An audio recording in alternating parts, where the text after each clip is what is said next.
ಕನ್ನಡ ನಾಡು, ಇದು ಕನ್ನಡಿಗರ ನಾಡಿಮಿಡಿತ. ಎಲ್ರಿಗೂ ನಮಸ್ಕಾರ. ನನಗೆ ಸಡನ್ ಆಗಿ ಒಂದು ಹಾಡು ಹೇಳಬೇಕು ಅಂತ ಅನಿಸ್ತು, ಅದಕ್ಕೆ ವಿಡಿಯೋ ಮಾಡ್ತಿರೋದು. ಎಲ್ಲಾದರೂ ಇರು, ಎಂತಾದರೂ ಇರು, ಎಂದೆಂದಿಗೂ ನೀ ಕನ್ನಡದವನಾಗಿರು. ನಾನು ಯಾಕೆ ಈ ಮಾತು ಹೇಳ್ತಿದ್ದೀನಿ, ಯಾಕೆ ಈ ಹಾಡು ಹೇಳ್ತಿದ್ದೀನಿ ಅಂತ ನಿಮ್ಗೆಲ್ರಿಗೂ ಗೊತ್ತಾಗಿದೆ ಅನ್ಸುತ್ತೆ. ಕನ್ನಡ, ಕರ್ನಾಟಕ ಅಂತ ಬಂದ್ರೆ ಪ್ರತಿಯೊಬ್ಬ ಕನ್ನಡಿಗನಿಗೂ ಇಟ್ಸ್ ಅನ್ ಇಮೋಷನ್. ಹಾಗೇನೆ ನಮ್ಮ ಭಾಷೆ ಬಗ್ಗೆ, ನಮ್ಮ ಕನ್ನಡ ಭಾಷೆ ಬಗ್ಗೆ ಯಾರಾದ್ರೂ ಒಬ್ರು ಟೀಕೆ ಮಾಡ್ತಿದ್ದಾರೆ ಅಂತ ಅಂದಾಗ ಸುಮ್ಮನೆ ಅಂತೂ ಕೂರಕ್ಕಾಗಲ್ಲ ಅಲ್ವಾ.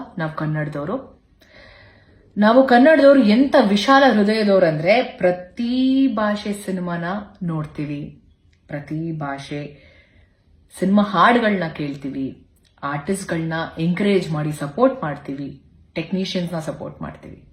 ಆದ್ರೆ ನಮ್ಮ ಭಾಷೆ ಬಗ್ಗೆ ಯಾರಾದ್ರೂ ಮಾತಾಡ್ತಿದ್ದಾರೆ ಅಂದಾಗ ಅದಕ್ಕೆ ನಾವ್ಯಾಕೆ ವಾಯ್ಸ್ ರೈಸ್ ಮಾಡಬಾರ್ದು? ನಾವಿಲ್ಲಿ ಯಾವ ಭಾಷೆ ಬಗ್ಗೆನೂ ಕೆಟ್ಟದಾಗ ಮಾತಾಡ್ತಿಲ್ಲ. ನಾವ್ ಎಲ್ಲಾ ಭಾಷೆನೂ ವಿ ರೆಸ್ಪೆಕ್ಟೆಡ್. ಬಟ್ ನಮ್ಮ ಭಾಷೆ, ನಮ್ಮ ಕನ್ನಡ ಭಾಷೆ ಬಗ್ಗೆ ಯಾರಾದ್ರೂ ಮಾತಾಡ್ತಿದ್ದಾರೆ ಅಂದಾಗ ನಾವು ಕನ್ನಡಿಗರಾಗಿ we have to stand for it. ನಂಗೆ ಇನ್ನೊಂದು ನಮ್ಮ ಭಾಷೆಲೆ ನಮ್ಮ ಕನ್ನಡದ ಹಾಡು ಇನ್ನೊಂದು ಹಾಕೋಕ್ ಬರ್ತಿದೆ. ದೊಡ್ಡವರಲ್ಲ ಜಾಣರಲ್ಲ, ಚಿಕ್ಕವರಲ್ಲ ಕೋಣರಲ್ಲ ಅಂತ. ಚಿಕ್ಕವ್ರು ತಪ್ಪು ಮಾಡಿದ ತಕ್ಷಣ ಸಾರಿ ಕೇಳೋವರೆಗೂ ಬಿಡಲ್ಲ ದೊಡ್ಡವರು.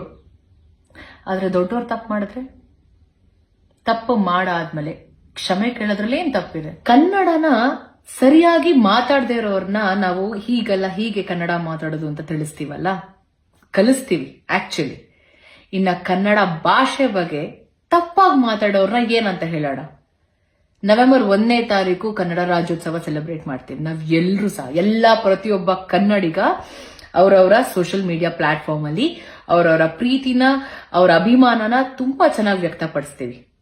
ಇವಾಗ ನಮ್ಮ ಭಾಷೆನ, ನಮ್ಮ ಭಾಷೆ ಮೇಲಿರುವಂತ ಪ್ರೀತಿ, ನಮ್ಮ ಭಾಷೆ ಮೇಲಿರುವಂತ ಗೌರವನ ನಾವು ತಿಳಿಸೋಣ. ಏನಂತೀರಾ? ನೀವಿನ್ನು ಕನ್ನಡ ನಾಡು ವಾಹಿನಿಯನ್ನು ಸಬ್ಸ್ಕ್ರೈಬ್ ಮಾಡಿಕೊಂಡಿಲ್ವಾ? ಈಗಲೇ ಸಬ್ಸ್ಕ್ರೈಬ್ ಮಾಡಿ, ಬೆಲ್ ಐಕಾನ್ ಅನ್ನು ಒತ್ತಿ ನೋಟಿಫಿಕೇಶನ್ಗಳನ್ನ ಪಡೆಯಿರಿ.